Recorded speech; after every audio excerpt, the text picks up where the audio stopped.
Misteri hutan Cifor dan jejak penjaga tak terlihat. Jalur yang tidak ada di peta.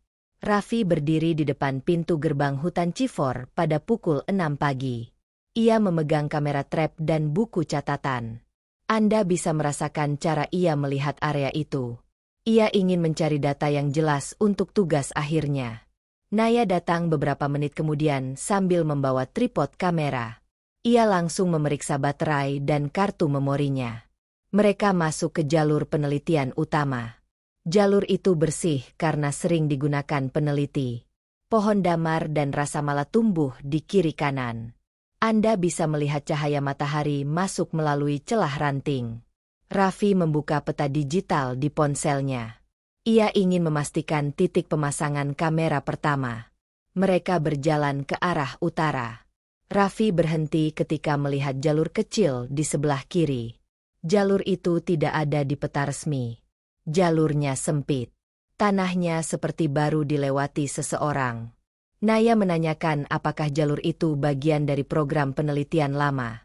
Raffi tidak bisa memastikan. Ia hanya pernah mendengar cerita bahwa Cifor pernah punya banyak jalur tambahan. Raffi mengajak Naya melihat jalur itu dari dekat. Mereka tidak masuk terlalu dalam. Jalurnya sepi dan terasa lebih lembab dibanding jalur utama. Daun kering menempel di tanah. Tidak ada papan penanda. Biasanya jalur penelitian Cifor punya penanda. Jalur yang satu ini kosong. Raffi menandai lokasi itu di ponselnya. Ia ingin bertanya pada staf Cifor nanti. Mereka kembali berjalan menuju titik pemasangan kamera. Mereka memasang kamera pertama di pohon besar yang menghadap ke area yang sering dilewati burung merbah. Raffi mengetes kameranya.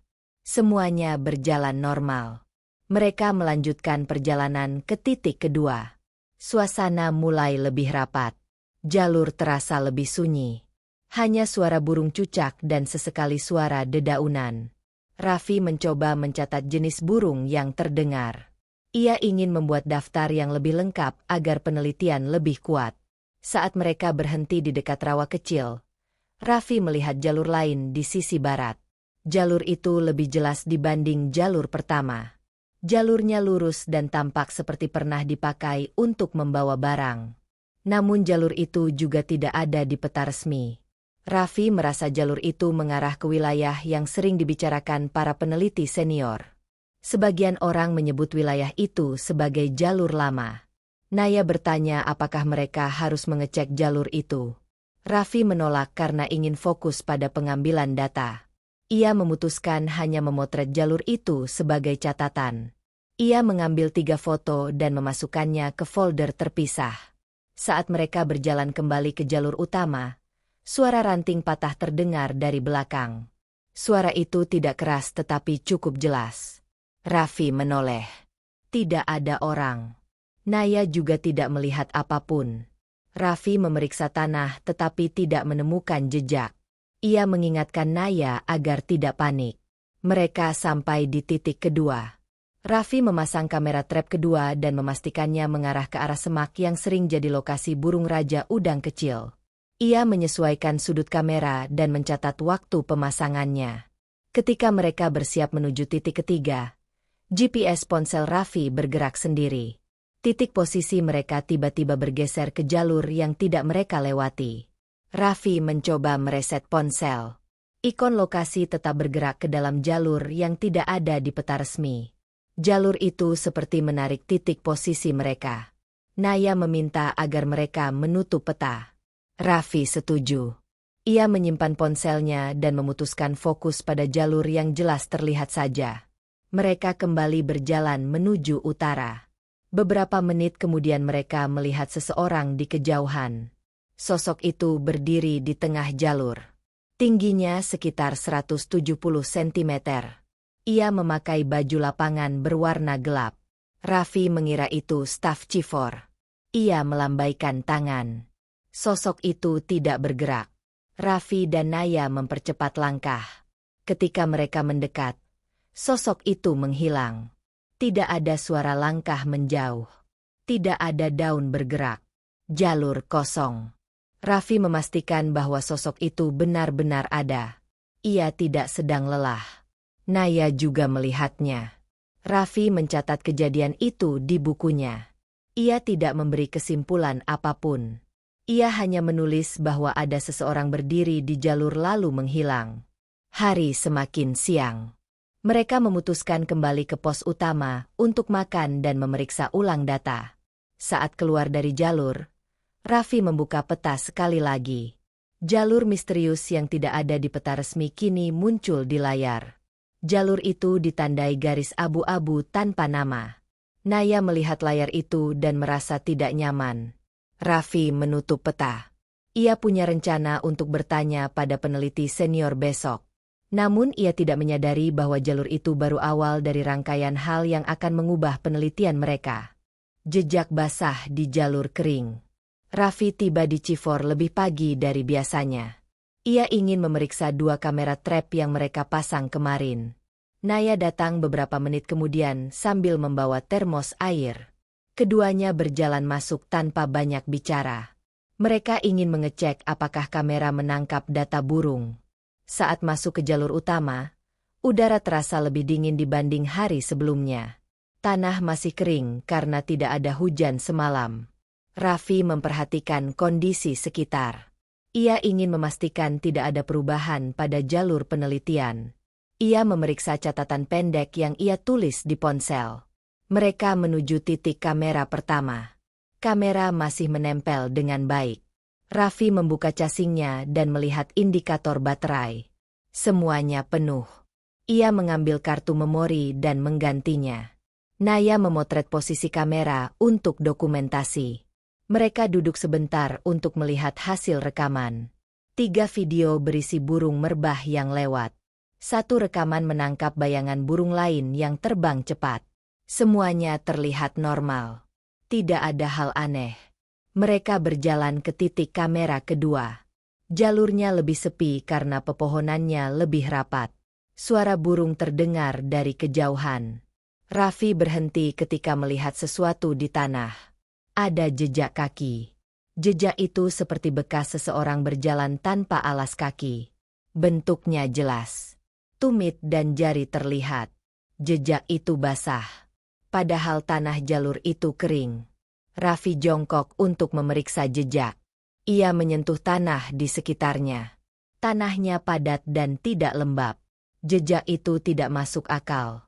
Jika seseorang berjalan tanpa alas kaki, alasannya harus jelas. Namun Chifor adalah area penelitian. Tidak ada alasan berjalan tanpa sepatu. Naya mengeluarkan kamera ponselnya dan memotret jejak itu. Jejaknya mengarah ke jalur kecil yang mereka lihat kemarin. Raffi menatap jejak itu cukup lama. Ia merasa jalur itu terus muncul dalam pikirannya. Mereka mengikuti jejak itu sekitar 10 meter. Jejaknya berhenti mendadak. Tidak ada tanda orang melompat atau berbelok. Tanah setelah jejak itu bersih. Raffi menandai area itu di peta. Mereka kembali ke jalur utama dan menuju titik kedua. Kamera kedua tampak normal. Raffi ingin mengecek apakah kamera menangkap aktivitas semalam. Ia membuka casing kamera. Kartu memorinya penuh. Ia merasa heran karena biasanya kamera tidak akan penuh dalam 1 hari. Mereka duduk di semak-semak dan membuka laptop kecil milik Naya untuk melihat data. Video pertama berisi burung raja udang kecil. Video kedua berisi 2 musang yang lewat. Semuanya terlihat biasa. Namun pada video ketiga, terlihat bayangan seseorang berdiri di belakang kamera. Hanya terlihat sebagian tubuh dari pinggang ke bawah. Orang itu berdiri selama beberapa detik. Tidak ada suara langkah. Naya menutup layar dan melihat ke arah Raffi. Ia merasa ada yang tidak wajar. Raffi memeriksa ulang waktu rekaman. Rekamannya terjadi pukul 2 pagi. Tidak ada peneliti yang bekerja jam itu. Tidak ada jadwal patroli malam. Raffi ingin memastikan apakah bayangan itu adalah staf Chifor. Ia menyimpan video ke folder khusus untuk dianalisis. Ia menulis catatan singkat tentang rekaman tersebut. Mereka melanjutkan perjalanan ke rawa kecil. Mereka ingin melihat apakah jalur misterius masih terlihat. Ketika tiba di sana, jalurnya tampak lebih bersih dari kemarin. Daun kering yang menutupi jalur itu sudah berkurang. Ada tanda seperti seseorang baru lewat. Raffi memotret jalur itu dari dua sudut. Ia tidak ingin mendekat terlalu jauh. Naya mengingatkan bahwa mereka harus tetap fokus pada pengambilan data utama. Mereka berjalan kembali ke jalur besar. Beberapa menit kemudian, mereka melihat jejak basah lagi. Jejaknya lebih banyak dari sebelumnya. Ada 6 atau 7 jejak yang memanjang ke arah utara. Jejak itu berhenti di dekat sebuah pohon besar. Pohon itu dikenal sebagai pohon penanda karena ukurannya paling besar di jalur itu. Raffi memeriksa sisi pohon. Ia menemukan bekas goresan kecil di permukaan kulit pohon. Goresannya tampak baru. Seperti digores seseorang menggunakan benda tajam. Goresannya membentuk garis lurus. Tidak membentuk tulisan atau simbol. Mereka berdiri di sana hampir 2 menit. Hutan terasa lebih sunyi dibanding biasanya. Tidak ada suara burung dalam jarak dekat. Saat mereka hendak pergi, mereka mendengar suara langkah dari belakang. Langkahnya pelan dan terputus. Raffi menoleh cepat. Tidak ada orang. Jejak baru tidak muncul. Hanya tanah kering yang sama seperti sebelumnya.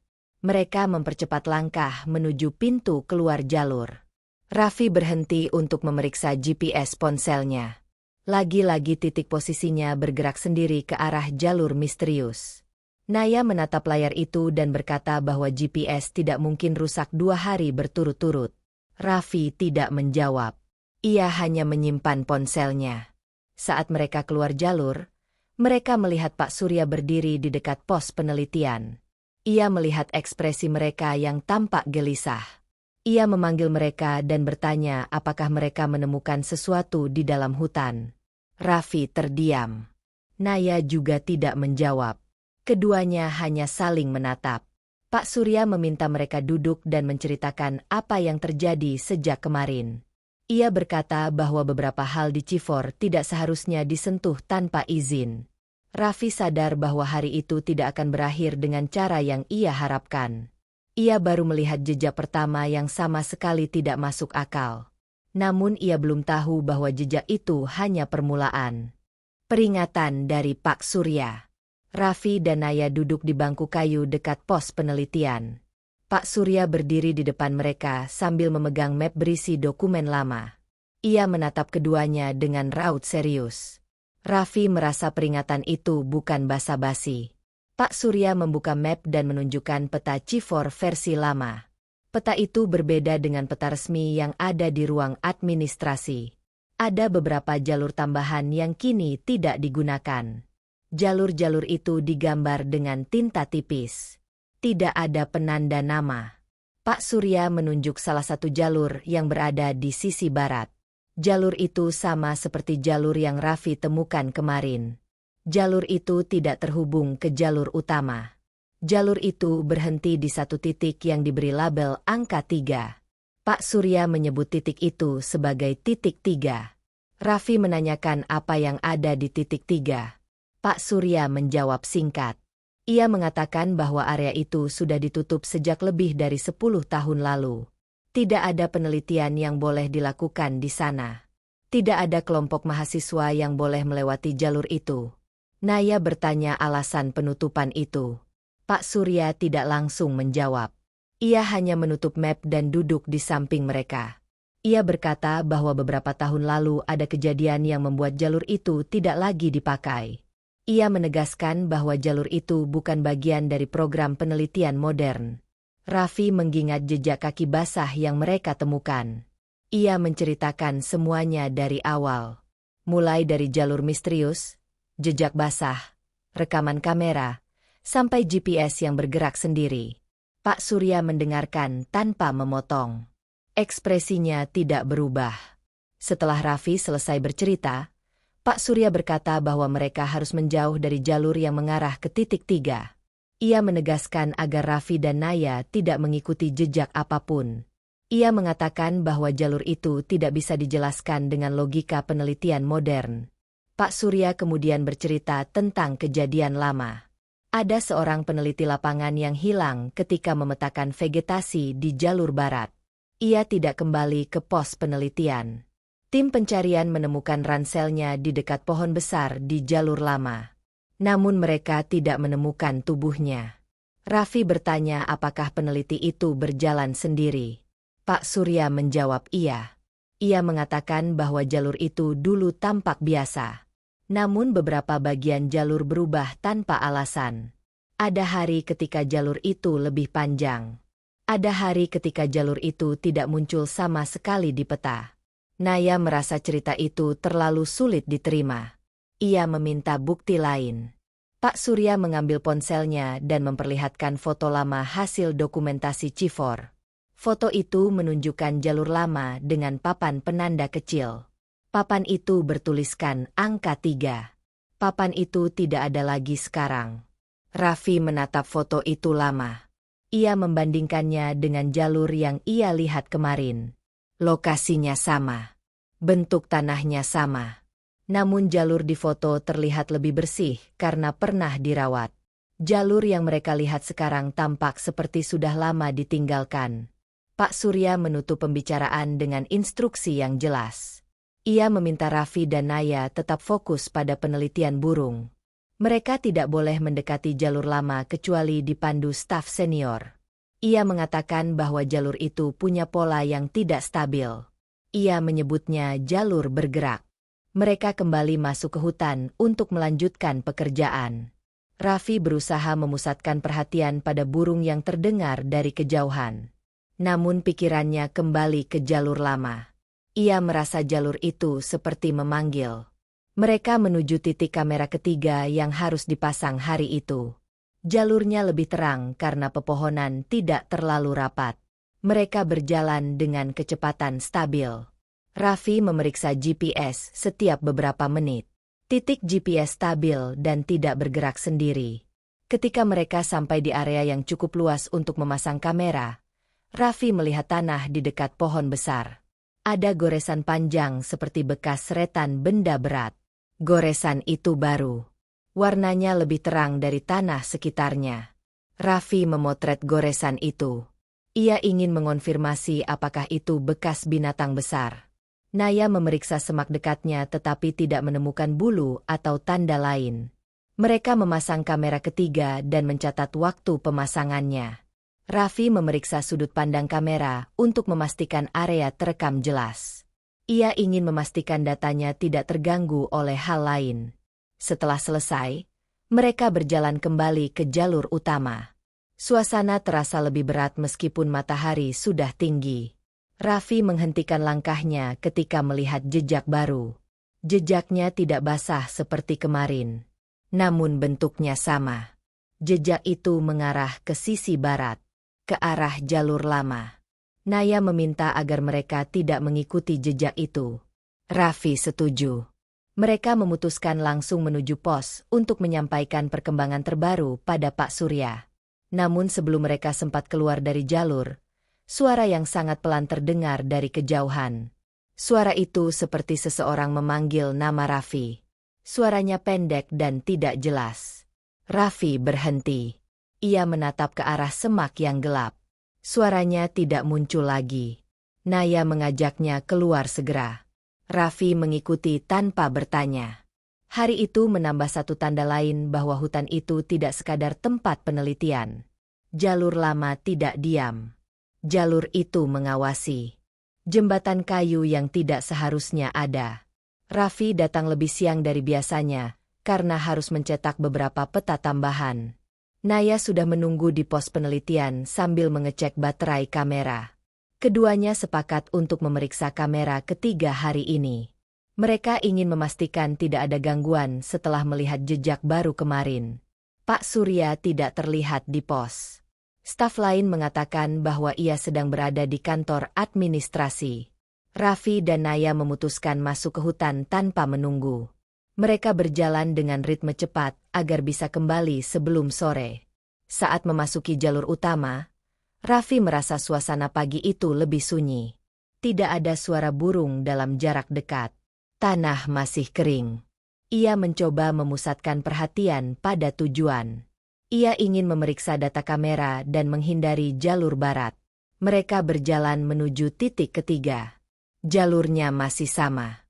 Pohon tumbang yang kemarin ada di sisi jalur tidak berubah. Namun ketika mereka belok sedikit ke arah selatan, Raffi melihat sesuatu yang membuatnya berhenti. Di depan mereka, sekitar 15 meter dari jalur utama, ada jembatan kayu kecil. Jembatan itu tampak baru digunakan. Kayunya bersih dan tidak lapuk. Raffi yakin bahwa jembatan itu tidak pernah ada sebelumnya. Ia sudah berkali-kali melewati jalur ini. Naya juga terkejut. Ia membuka peta dan memastikan lokasi mereka. Tidak ada penanda jembatan di area itu. Ia bertanya apakah mungkin jembatan itu baru dibangun untuk proyek penelitian lain. Raffi menggeleng. Jika ada proyek baru, pasti diumumkan. Raffi mendekati jembatan itu. Jembatan itu melintasi saluran air kecil yang biasanya kering. Namun hari itu saluran air tersebut terisi air dangkal. Warnanya keruh. Mengalir pelan menuju arah barat. Naya menyarankan agar mereka memotret jembatan itu dan tidak menyentuhnya. Raffi setuju. Ia mengambil 4 foto dari sudut berbeda. Kayu jembatan tampak halus seperti baru dipasang. Namun tidak ada bekas paku atau tanda pengerjaan. Ia kemudian melihat bagian bawah jembatan. Tidak ada bekas geseran tanah seperti pada konstruksi baru. Seolah jembatan itu muncul begitu saja tanpa proses pemasangan. Raffi menandai lokasi itu di peta. Ia menyimpan koordinatnya dan merekam video singkat sebagai dokumentasi. Naya berjalan beberapa langkah ke depan untuk memeriksa sisi lain jembatan. Ketika ia melongo ke ujung jembatan, ia berhenti. Ada jejak kaki. Jejaknya basah seperti yang mereka lihat kemarin. Jejak itu naik ke atas jembatan lalu menghilang di sisi lain. Jejak itu tidak berasal dari hewan. Bentuknya sama dengan jejak sebelumnya. Raffi memeriksa tanah di sekitar jembatan. Tanahnya kering. Tidak ada sumber air yang bisa membuat jejak basah seperti itu. Ia merasa pola ini semakin jelas. Jejak basah selalu muncul di jalur yang tidak seharusnya dilewati siapapun. Mereka memutuskan tidak melewati jembatan itu. Raffi mencatat bahwa jembatan tersebut tidak pernah ada dalam catatan Cifor modern. Ia ingin menunjukkan foto itu pada Pak Surya nanti. Mereka melanjutkan perjalanan ke titik ketiga. Kamera trap masih menempel pada pohon. Raffi melepas kartu memori dan menggantinya. Naya duduk di akar pohon besar untuk menunggu Raffi memeriksa hasilnya. Raffi membuka laptop kecil. Ia membuka folder rekaman. Rekaman pertama berisi burung yang lewat. Rekaman kedua berisi musang yang melintas cepat. Semuanya tampak normal. Namun rekaman ketiga membuat mereka terdiam. Di video itu terlihat seseorang berjalan di belakang kamera. Rekamannya terjadi pukul 1 dini hari. Orang itu berjalan pelan dan berhenti tepat di depan kamera. Namun wajahnya tidak terlihat karena kepalanya tidak terekam. Hanya bagian tubuh dari dada ke bawah. Orang itu tidak bergerak selama beberapa detik. Lalu ia melangkah ke arah kamera sampai gambar menjadi gelap. Tidak ada suara langkah. Tidak ada suara napas. Setelah beberapa detik, kamera kembali merekam area kosong. Naya menutup mulutnya dengan tangan. Raffi memutar ulang video itu. Pola langkah orang itu mirip dengan jejak basah yang mereka temukan. Namun yang membuat Raffi lebih gelisah adalah hal lain. Orang itu berjalan dari sisi barat, arah jalur lama. Mereka berdiri dan memutuskan kembali ke pos. Raffi ingin menemui Pak Surya segera. Mereka melangkah cepat. Namun di tengah perjalanan, mereka kembali melewati area jembatan. Saat itu, jembatannya hilang. Tidak ada kayu. Tidak ada saluran air. Tanahnya rata seperti semula. Raffi memeriksa lokasi dengan seksama. Ia memastikan posisinya tepat. Ia membuka foto jembatan di ponselnya. Lokasinya sama. Namun di depan mereka hanya ada tanah kosong dan sedikit daun kering. Naya mundur beberapa langkah. Ia terlihat gugup. Raffi tidak berbicara. Ia hanya menatap area itu lama. Saat mereka hendak pergi, terdengar suara kayu patah dari kejauhan. Suara itu berasal dari arah barat, arah jalur yang tidak boleh dimasuki. Mereka bergegas keluar dari hutan. Hari itu menambah satu fakta lain. Hutan itu tidak mengikuti peta manapun. Dan sesuatu di dalamnya bergerak mengikuti mereka. Rekaman kamera Naya. Raffi dan Naya tiba di pos lebih pagi karena ingin bertemu Pak Surya. Mereka ingin menunjukkan rekaman dari kamera ketiga. Namun staf mengatakan bahwa Pak Surya sedang pergi ke kantor pusat dan kemungkinan baru kembali sore hari. Raffi dan Naya tidak ingin menunggu terlalu lama. Mereka memutuskan masuk ke hutan untuk memeriksa ulang jalur dan memastikan tidak ada kejadian baru. Raffi ingin memastikan keberadaan jembatan itu.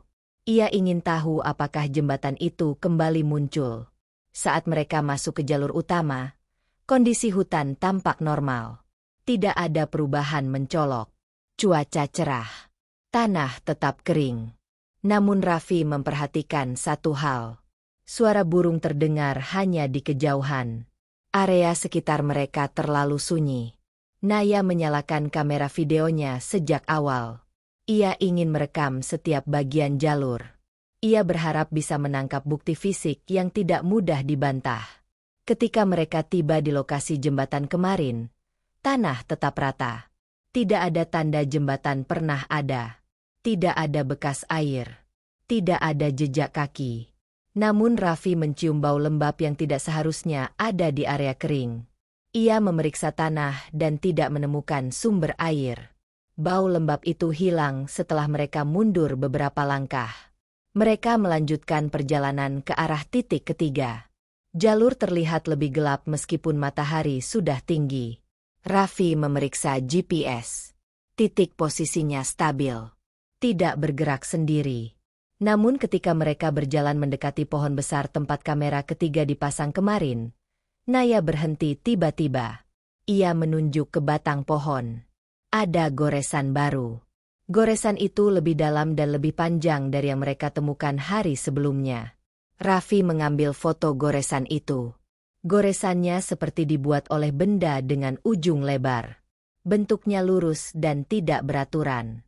Naya memeriksa sekitar pohon. Tanahnya bersih. Tidak ada tanda hewan besar.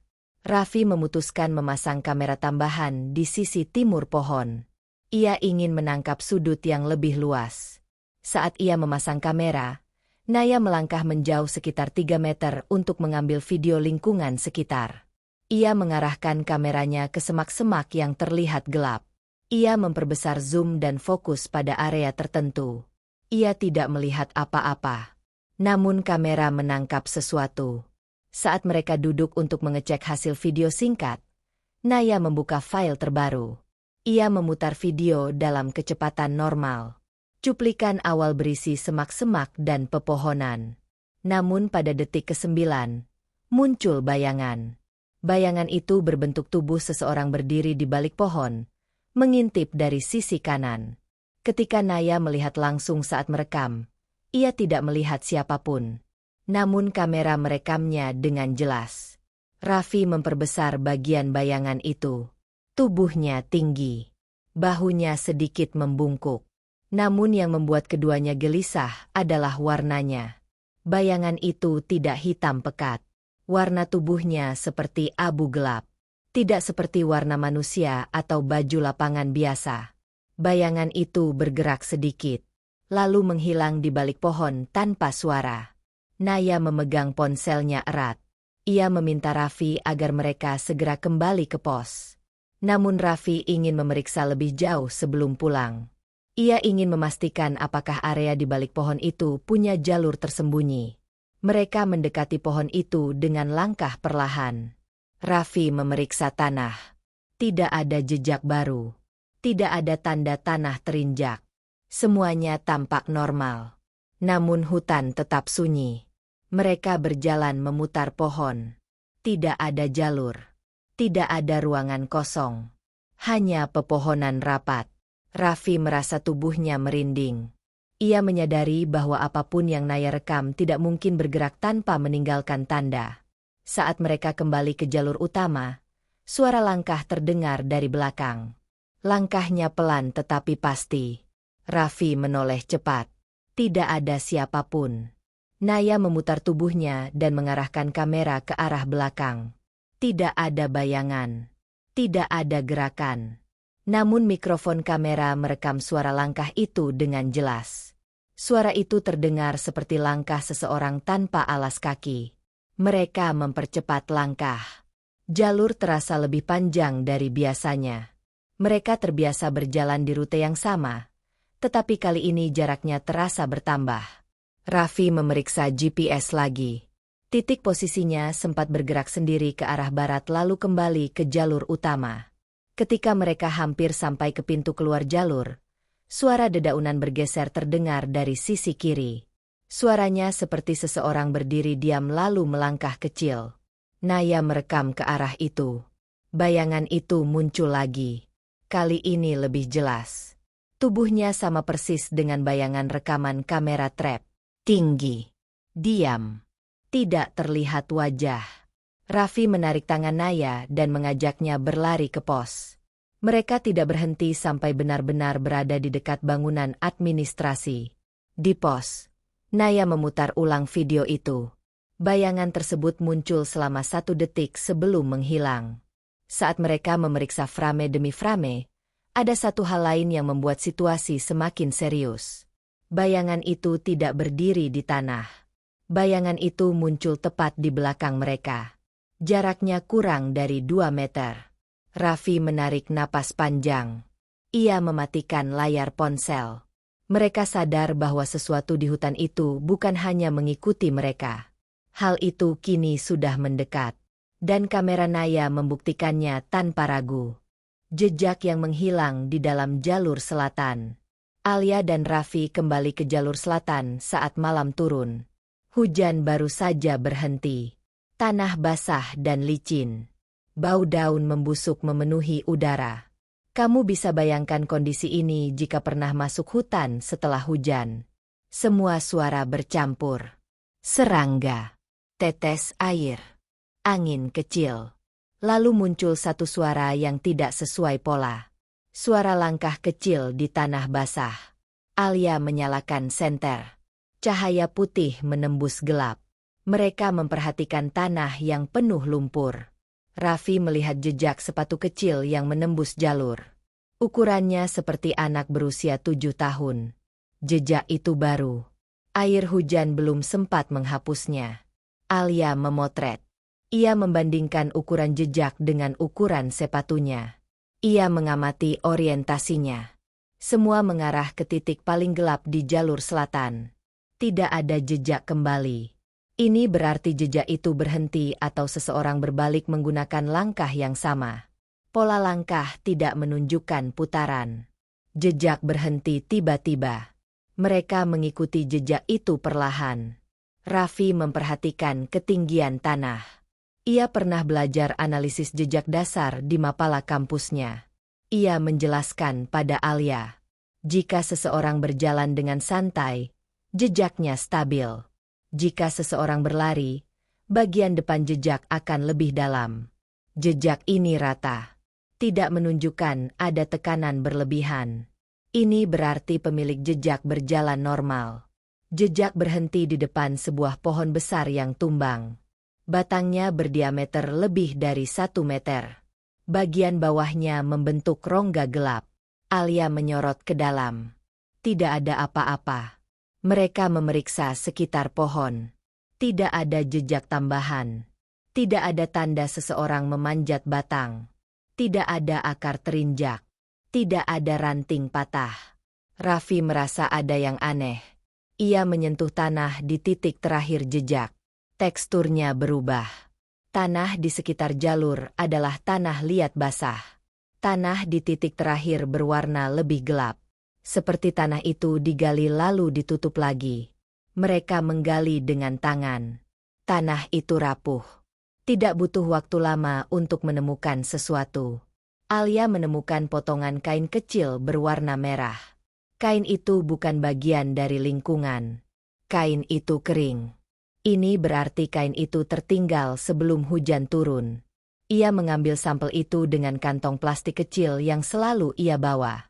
Raffi memperhatikan pepohonan sekitar. Ia melihat ada beberapa batang dengan bekas gesekan. Polanya lurus dan teratur. Ia mengukur jarak antar bekas. Semua berjarak sekitar 1 meter. Ini pola tipikal orang yang membawa tongkat atau batang panjang dan berjalan sambil menyeretnya. Pola itu berakhir di titik yang sama dengan hilangnya jejak anak kecil. Alia merekam semua dengan kameranya. Ia menjelaskan analisis sederhana yang bisa kamu lakukan jika melihat pola seperti ini. Poin pemeriksaan. Perhatikan arah tekanan tanah di setiap jejak. Cocokkan warna tanah di sekitar jejak. Perubahan warna bisa menunjukkan tanah terbuka. Perhatikan pola jejak yang berhenti mendadak. Cari benda kecil yang tidak sesuai lingkungan seperti kain atau plastik. Periksa batang pohon untuk melihat pola gesekan alat atau benda. Suara ranting patah terdengar di belakang mereka. Alia menyorot cepat. Tidak ada apa-apa. Namun Raffi melihat sesuatu di antara pepohonan. Garis putih yang bergerak cepat lalu menghilang. Alia tidak melihatnya. Raffi yakin itu bukan pantulan cahaya. Garis itu bergerak dengan arah yang jelas. Raffi mengikuti arah itu beberapa langkah. Ia mendengar langkah kecil. Tidak berat seperti langkah manusia dewasa. Namun tidak sepenuhnya ringan seperti hewan kecil. Irama langkah itu seperti anak yang berjalan cepat. Langkah itu berhenti. Alia memanggil Raffi. Ia tidak ingin mereka terpisah. Raffi kembali. Ia menjelaskan apa yang ia lihat. Alia memutuskan mereka harus memeriksa area itu lebih luas. Namun baterai senter mereka tinggal setengah. Malam semakin pekat. Kabut tipis mulai muncul. Jalur selatan berubah menjadi jauh lebih suram dibandingkan saat mereka masuk pertama kali. Saat mereka hendak berbalik, suara kecil muncul di belakang pohon tumbang. Suara itu seperti suara anak yang menarik napas. Pendek. Tidak teratur. Raffi menyorot. Pohon itu kosong. Namun suara itu terdengar lagi. Lebih dekat. Alia menegakkan tubuh. Ia merasa tekanan udara berubah. Seperti ada sesuatu yang bergerak cepat di sekitar mereka. Raffi menggenggam lengan Alia. Mereka mundur perlahan. Suara itu berhenti. Hutan Cifor kembali sunyi. Hanya deras napas mereka berdua yang terdengar. Mereka memutuskan keluar dari jalur selatan malam itu. Alia menandai titik lokasi terakhir dengan GPS ponselnya agar bisa kembali ke sana saat kondisi lebih aman. Saat mereka melangkah menjauhi lokasi, suara langkah kecil terdengar lagi tepat di belakang mereka. Namun ketika mereka menoleh, hanya kegelapan yang menatap balik. Sosok putih di balik pohon besar. Alia dan Raffi kembali ke hutan Cifor pada sore hari. Mereka memilih waktu ini agar masih ada cahaya. Mereka ingin memeriksa titik terakhir yang mereka tandai malam sebelumnya. Jalur selatan tampak lebih tenang. Tidak ada suara aneh. Tidak ada kabut. Namun suasananya tetap menekan. Alia membuka catatan yang ia buat. Ia menuliskan beberapa indikator penting yang harus mereka cek hari ini. Poin observasi. Menentukan ulang lokasi jejak berhenti. Memetakan arah jalur yang mungkin. Memeriksa setiap batang pohon untuk pola gesekan. Mengambil sampel tanah yang berubah warna. Memeriksa area sekitar pohon tumbang untuk benda tertinggal. Raffi membawa meteran kecil, pisau lipat, dan 2 senter cadangan. Ia juga membawa kompas karena sinyal ponsel tidak selalu stabil di area ini. Mereka berjalan perlahan. Setiap langkah diukur. Mereka memastikan tidak menghapus jejak yang mungkin masih tersisa. Setibanya di lokasi, tanah sudah mengering. Jejak kecil yang mereka temukan sebelumnya memudar. Namun tidak hilang sepenuhnya. Alia mendokumentasikannya. Ia menekankan pada pentingnya dokumentasi langsung jika kamu melakukan penelitian lapangan. Foto dari banyak sudut. Ukur arah. Tandai jarak dengan benda tetap seperti pohon besar. Mereka memeriksa rongga di bawah pohon tumbang. Raffi masuk sedikit. Ia menyalakan senter ke segala arah. Tidak ada benda tambahan. Hanya tanah lembab dan serpihan daun. Namun Raffi memperhatikan bagian atas rongga. Ada goresan tipis berbentuk lengkung. Goresan itu baru. Warna kayunya masih cerah. Alia mencatat. Goresan segar bisa menunjukkan sesuatu masuk ke dalam rongga setelah hujan turun. Ia mengambil sampel serpihan kayu kecil yang menempel. Mereka bergerak ke sisi kanan pohon. Di tempat ini, Alia melihat sesuatu yang tidak ada semalam. Ada jejak kecil seperti telapak tangan di tanah. Jejak itu kecil. Tidak proporsional dengan tangan anak normal. Bentuknya memanjang. Jari-jarinya terlalu ramping. Ukurannya sekitar 7 cm. Jejak itu mengarah ke semak rendah. Raffi berlutut dan memeriksa tekstur tanah di jejak itu. Tanahnya lebih padat dibanding tanah sekitarnya. Ini bisa berarti tekanan datang dari sesuatu yang ringan namun bergerak cepat. Bukan manusia dewasa. Bukan hewan besar. Alia membuka semak itu perlahan. Ia melihat kain merah kecil lain tersangkut di ranting.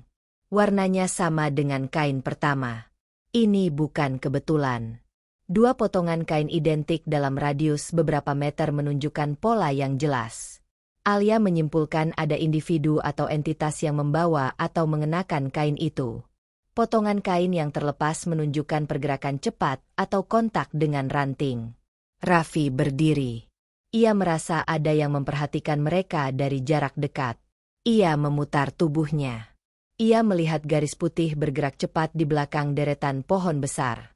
Gerakannya lurus. Tidak goyah seperti hewan kecil. Alia menyorot ke arah itu. Tidak ada siapapun. Namun daun-daun di salah satu pohon bergerak seolah baru tersentuh. Mereka memutuskan untuk memeriksa pohon itu. Tingginya sekitar 12 meter. Kulit pohonnya coklat gelap. Di bagian tengah batang, ada bekas gesekan memanjang. Bekas itu setinggi dada orang dewasa. Polanya seperti kain kasar atau bahan lembut yang diseret. Alia memeriksa pola itu lebih detail. Ia menggunakan lampu kecil untuk melihat tekstur kayu. Di salah satu lekukan, ia menemukan serpihan tipis berwarna putih. Serpihan itu bukan kulit kayu. Warnanya terlalu terang. Ia mengambilnya dengan pinset. Raffi memegang senter dan memperhatikan sekitar. Ia mendengar langkah kecil lagi. Irama langkah itu masih sama. Langkah cepat dengan pola 3 hentakan kemudian berhenti. Tidak seperti langkah manusia. Tidak seperti langkah hewan umum di hutan ini. Alia menyimpan semua temuan ke dalam kotak kecil. Mereka berdiri lebih dekat. Raffi menyarankan agar mereka memperluas pencarian ke arah utara jalur selatan, karena semua pola jejak mengarah ke sana. Mereka baru berjalan beberapa meter saat suara dedaunan bergeser muncul di belakang mereka. Alia menoleh. Di balik 2 pohon besar, ia melihat sesuatu berdiri diam. Sosok itu kecil. Tingginya setara dengan anak usia 7 atau 8 tahun. Tubuhnya seperti tertutup kain putih panjang. Wajahnya tidak terlihat. Alia mengangkat senter. Cahaya mengenai sosok itu. Sosok itu mundur setengah langkah. Tidak lari. Tidak hilang. Hanya memundurkan tubuh seperti menyesuaikan cahaya. Raffi memegang lengan Alia. Mereka tidak mendekat. Mereka hanya menatap. Sosok itu bergerak sedikit ke kiri.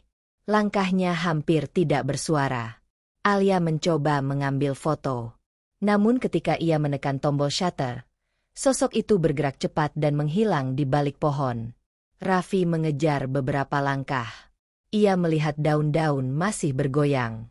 Ini menunjukkan sosok itu memang bergerak cepat ke arah yang jelas. Bukan ilusi. Bukan bayangan. Mereka berdiri diam selama beberapa detik. Semua suara hutan menghilang. Tidak ada angin. Tidak ada serangga. Alia memutuskan mereka harus keluar dari jalur sebelum hari gelap. Namun ia tahu satu hal. Sosok itu bukan kebetulan. Sosok itu berkaitan dengan jejak kecil. Berkaitan dengan kain merah. Berkaitan dengan gesekan putih yang mereka temukan. Rekaman malam yang tidak bisa dijelaskan. Alia dan Raffi kembali ke rumah masing-masing setelah observasi. Namun pikiran mereka masih tertahan di hutan Cifor. Mereka memutuskan mengumpulkan semua data yang sudah mereka ambil. Mereka ingin meninjau ulang sebelum kembali ke hutan. Alia menyalakan laptop. Ia menghubungkan kamera dan memindahkan semua foto dan video. Ia membuat folder khusus dengan kategori yang jelas. Pemisahan data. Foto jejak tanah. Foto goresan pada pohon. Foto potongan kain merah. Video pergerakan dedaunan. Catatan posisi GPS. Ia membuka foto pertama. Jejak kecil yang semalam masih basah tampak lebih jelas dalam cahaya kamera. Ia memperbesar gambarnya. Ia menandai kedalaman jejak dan arah tekanan. Ia mencocokkannya dengan catatan Raffi. Semua cocok. Ia membuka foto potongan kain merah. Ia memperhatikan pola serat kain. Tidak ada motif. Warnanya merah polos. Bahan kainnya bukan katun. Teksturnya sintetis tipis. Seperti kain kostum atau kain dekorasi. Namun kain itu robek dengan rapi. Robekan yang rapi sering menunjukkan peregangan secara tiba-tiba. Ia membuka video yang ia rekam ketika daun tiba-tiba bergerak. Video itu hanya berdurasi beberapa detik. Namun ada detail yang menarik. Di bagian kanan frame, ada benda putih kecil yang keluar dari balik pohon lalu masuk lagi dalam waktu kurang dari 1 detik. Benda itu berada sekitar 1,5 meter di atas tanah. Tingginya konsisten dengan sosok yang mereka lihat. Alia memperlambat video. Ia memutar frame per frame. Ia melihat pola gerakan yang tidak seperti manusia biasa. Gerakan itu terlalu cepat, namun tidak meloncat. Gerakannya seperti sosok yang berjalan cepat dengan langkah sangat pendek. Ia menandai koordinat video. Ia mencocokkannya dengan jejak yang berhenti di pohon tumbang. Lokasinya hanya berbeda sekitar 7 meter. Ini menunjukkan pola pergerakan melingkar di sekitar area yang sama. Raffi menghubungi Alia melalui panggilan video. Ia ingin membahas sesuatu. Ia mengirimkan rekaman audio dari ponselnya. Rekaman itu berasal dari malam pertama mereka. Mereka tidak sadar ponsel Raffi merekam suara di saku. Alia memutar rekaman itu. Suaranya bergema karena jarak ponsel dari sumber suara. Namun ada suara yang tidak mungkin mereka buat. Suara itu muncul sekitar 2 menit sebelum mereka mendengar langkah kecil yang pertama. Suara itu mirip tarikan napas pendek. Irama napasnya tidak seperti napas manusia dewasa. Jarak antar tarikan terlalu cepat. Tidak ada pola naik turun seperti orang kelelahan atau takut. Ritmenya tidak umum. Raffi meminta Alia memeriksa bagian tengah rekaman. Ia menandai waktu tertentu. Alia memutarnya.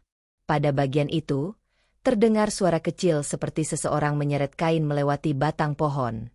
Suara itu lembut namun jelas. Mereka tidak mendengar suara itu saat berada di lokasi. Ini berarti suara itu terjadi sangat dekat dengan ponsel tetapi jauh dari arah yang mereka perhatikan. Alia menyalakan headphone untuk memastikan. Ia mendengar suara tambahan. Suara kecil seperti pijakan pada ranting tipis. Suara itu hanya 1 kali. Ini berarti sosok itu berdiri diam di dekat mereka sebelum bergerak lagi. Raffi kemudian mengirim 1 foto yang ia ambil tanpa sengaja. Foto itu buram. Namun di bagian kiri bawah frame, ada bentuk putih yang tampak seperti ujung kain. Tingginya sejajar betis orang dewasa. Jaraknya tidak lebih dari 2 meter dari posisi mereka berdiri saat itu. Alia memperhatikan bentuk kain itu. Ia memperbesar. Garis kainnya melengkung ke bawah. Teksturnya sangat mirip dengan serpihan kain putih yang ia temukan di pohon. Mereka menyimpulkan satu hal. Sosok itu selalu berada di sekitar mereka. bukan mengikuti dari jauh. Sosok itu mendekat, mengamati, lalu bergerak cepat begitu mendapat cahaya atau suara keras. Alia memutuskan melakukan satu langkah penting. Ia menempatkan semua data dalam tabel analisis sederhana. Kolom tabel. Waktu kejadian. Lokasi GPS. Jenis temuan. Bukti visual. Bukti suara. Pola yang mungkin. Ia mengisi kolom pertama dengan data dari malam pertama hingga sore tadi. Polanya semakin jelas. Sosok itu tidak bergerak bebas ke seluruh hutan. Ia hanya bergerak di sekitar jalur selatan. Ia tidak melewati batas tertentu. Semua temuan berada dalam radius antara 8 hingga 12 meter. Ini radius kecil untuk sebuah hutan luas. Raffi menambahkan satu ide. Mungkin ada lokasi pusat yang menjadi titik utama. Semua gerakan mengarah ke atau menjauhi titik itu. Mereka harus menemukan titik tersebut. Alia setuju. Mereka memutuskan kembali ke jalur selatan besok sore dengan rencana baru. Mereka akan mencari titik pusat radius itu. Mereka akan mencari area yang jaraknya 8 hingga 12 meter dari semua temuan. Namun sebelum Alia menutup laptopnya, ia memeriksa satu video lain. Video itu ia rekam ketika mereka melihat sosok putih berdiri di balik dua pohon. Ia memperbesar bagian bayangan pohon di belakang sosok. Ada sesuatu di sana. Di belakang sosok putih kecil, terdapat bentuk gelap setinggi manusia dewasa. Bentuk itu tidak bergerak. Tidak terlihat detail wajah atau tubuh. Hanya siluet. Namun ada satu hal yang sulit diabaikan. Siluet itu terlihat seperti menunduk. Seolah memperhatikan sosok kecil di depannya. Alia menampilkan videonya ke layar penuh. Ia menurunkan kecerahan. Siluet itu tetap terlihat. Ini bukti baru. Ada dua sosok di jalur selatan. Mereka hanya melihat satu. Namun rekaman menunjukkan ada sosok lain yang lebih besar. Sosok yang mungkin mengawasi dari jauh. Atau lebih dekat dari yang mereka kira. Titik pusat dan penjaga sunyi di jalur selatan. Alia dan Raffi kembali ke hutan Cifor pada sore berikutnya. Mereka berangkat lebih awal agar masih ada waktu untuk memetakan radius 8 hingga 12 meter seperti dalam tabel analisis. Hari itu langit cerah. Namun suasana di jalur selatan tetap menekan. Mereka melangkah perlahan. Mereka ingin memastikan setiap detail tercatat. Alia membuka ponselnya. Ia menandai titik pertama. Lokasi jejak kecil yang berhenti di pohon tumbang. Titik kedua adalah lokasi semak tempat potongan kain merah tersangkut. Titik ketiga adalah pohon dengan goresan dan serpihan putih. Titik keempat adalah lokasi mereka melihat sosok putih kecil. Titik kelima adalah lokasi daun bergerak dalam video. Raffi mengambil meteran dan mengukur jarak antar titik. Polanya mulai terbentuk. Semua titik mengarah ke sebuah area kosong berukuran sekitar 3 meter di antara pepohonan besar. Area itu tidak memiliki ciri mencolok. Namun posisinya berada di tengah dari semua radius temuan. Mereka berdiri di tengah area itu. Tanahnya lebih padat. Tidak berlumpur. Tidak ditumbuhi semak. Tidak ada daun gugur yang menumpuk. Seperti sering dilewati sesuatu atau seseorang. Alia memotret area itu. Ia menekankan pentingnya observasi awal sebelum menggali data lebih jauh. Poin observasi area kosong. Tanah pada tanpa vegetasi rendah. Tidak ada ranting patah di sekitar lingkar. Permukaan tanah rata tanpa lekukan berat. Tidak ada tanda hewan yang melintas. Raffi memeriksa satu persatu pohon yang mengelilingi area itu.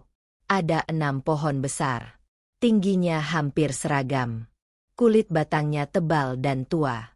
Namun satu pohon menunjukkan pola berbeda. Pohon itu memiliki goresan yang lebih banyak dibanding yang lain. Polanya vertikal. Jarak antar goresan sekitar 7 cm. Pola itu seragam. Terlalu seragam untuk goresan hewan hutan. Alia memeriksa pangkal pohon itu. Ia menemukan tanah yang warnanya lebih gelap. Tanah itu digeser dengan telapak sepatu. Di bawahnya ada celah kecil. Lebarnya sekitar 6 sentimeter. Dalamnya tidak terlihat jelas. Raffi menyalakan senter kecil. Ia menyorot ke celah itu. Cahaya memantul pada sesuatu di dalam. Sesuatu bergerak. Perlahan. Bukan hewan. Gerakannya terlalu lembut untuk cicak atau tikus. Alia mundur selangkah. Ia mengangkat kamera. Ia ingin merekam. Namun sebelum ia sempat menekan tombol, suara langkah kecil muncul dari belakang mereka. Langkah itu cepat. Polanya sama seperti sebelumnya. 3 hentakan kecil lalu berhenti. Raffi menoleh. Sosok putih kecil muncul di antara 2 pohon. Tingginya tidak berubah. Tubuhnya tetap tertutup kain putih panjang. Namun kini jaraknya jauh lebih dekat. Tidak lebih dari 3 meter dari mereka. Alia mengangkat senter.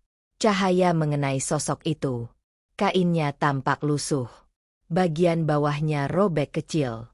Robekan itu memiliki warna merah tipis di tepinya. Warna yang sangat mirip dengan 2 potongan kain merah yang mereka temukan. Sosok itu tidak bergerak. Ia hanya berdiri. Kainnya bergeser sedikit saat angin melewati celah pohon. Raffi mendekat setengah langkah. Ia tidak ingin terlalu dekat. Namun ia ingin memastikan gerakan sosok itu. Sosok itu tetap diam. Lalu sesuatu terjadi. Dari belakang sosok kecil itu, bayangan besar muncul. Bentuknya menyerupai seseorang setinggi 2 meter. Siluet itu tidak memiliki garis wajah. Tidak memiliki bentuk lengan dan tubuh yang jelas. Namun siluet itu ada. Hitam. Pekat. Berdiri tepat di belakang sosok kecil. Alia melihatnya. Raffi melihatnya. Mereka tidak bergerak. Sosok kecil itu perlahan menunduk. Gerakannya sangat pelan. Kain putih di kepalanya mengikuti arah gerakan. Sosok besar di belakangnya tidak bergerak sama sekali. Hanya berdiri. Alia mengambil foto. Namun ketika cahaya kamera menyala, kedua sosok itu menghilang. Seperti ditarik ke belakang secara cepat. Tidak ada suara. Tidak ada ranting patah. Tidak ada langkah lari. Mereka hanya hilang dari pandangan. Raffi bergegas ke lokasi itu. Ia menyorot tanah. Ada hal yang tidak mereka temui sebelumnya. Ada bentuk lingkar kecil berdiameter sekitar 30 cm. Tanah di dalam lingkar itu lebih padat. Seperti sering diinjak oleh sesuatu yang berat. Namun lingkar itu hanya satu. Tidak ada jejak lain. Alia memeriksa lingkar itu dengan detail. Ia mengambil sampel tanah kecil. Ia menandai titik itu sebagai titik pusat radius. Semua kejadian mengarah ke sini. Semua jejak berhenti di sini. Semua pergerakan sosok kecil menuju atau meninggalkan titik ini. Raffi memastikan kondisi sekitar. Ia memeriksa pepohonan. Daun-daun di salah satu pohon masih bergerak ringan. Seperti baru saja disentuh seseorang. Atau sesuatu. Alia memutuskan mereka harus mundur dan memproses semua ini dengan data lengkap. Mereka sudah mendapatkan pusat pola. Mereka sudah melihat 2 sosok dengan jelas. Mereka memiliki bukti visual dan audio. Mereka berjalan meninggalkan area itu. Namun sebelum keluar dari jalur selatan, Alia melihat ke belakang sekali lagi. Di antara 2 pohon besar, kain putih kecil itu tampak bergantung pelan. Seperti ada seseorang berdiri di balik pohon dan memegang ujung kain. Namun saat ia menyorot senter, kain itu menghilang. Alia dan Raffi keluar dari hutan dengan langkah cepat. Mereka tidak berbicara. Mereka tidak membuat analisis tambahan. Semua yang mereka lihat hari itu sudah cukup jelas. Jalur selatan hutan Cifor memiliki pola gerakan yang konsisten. Ada sosok kecil yang selalu berada dalam radius tertentu. Dan ada sosok besar yang selalu muncul di belakangnya. Mereka akan memutuskan langkah berikutnya setelah membaca semua data. Namun satu fakta tidak bisa mereka abaikan. Titik pusat itu bukan tempat biasa. Titik itu adalah pusat pergerakan. Titik itu seperti area yang dijaga. Dan penjaganya bukan satu. Alia dan Raffi menyimpan semua data yang mereka kumpulkan. Mereka memahami bahwa jalur selatan hutan Cifor bukan area biasa. Setiap jejak, potongan kain, dan rekaman menunjukkan pola yang konsisten. Ada sosok kecil yang bergerak dalam radius terbatas. Ada sosok besar yang selalu muncul di belakangnya. Keduanya menjaga titik pusat yang tidak memiliki tanda fisik, namun memiliki pola energi yang jelas melalui data lapangan. Alia dan Raffi memilih berhenti sementara. Mereka menyadari bahwa penyelidikan ini membutuhkan persiapan lebih matang. Hutan Cifor menyimpan sesuatu yang tidak mudah dijelaskan.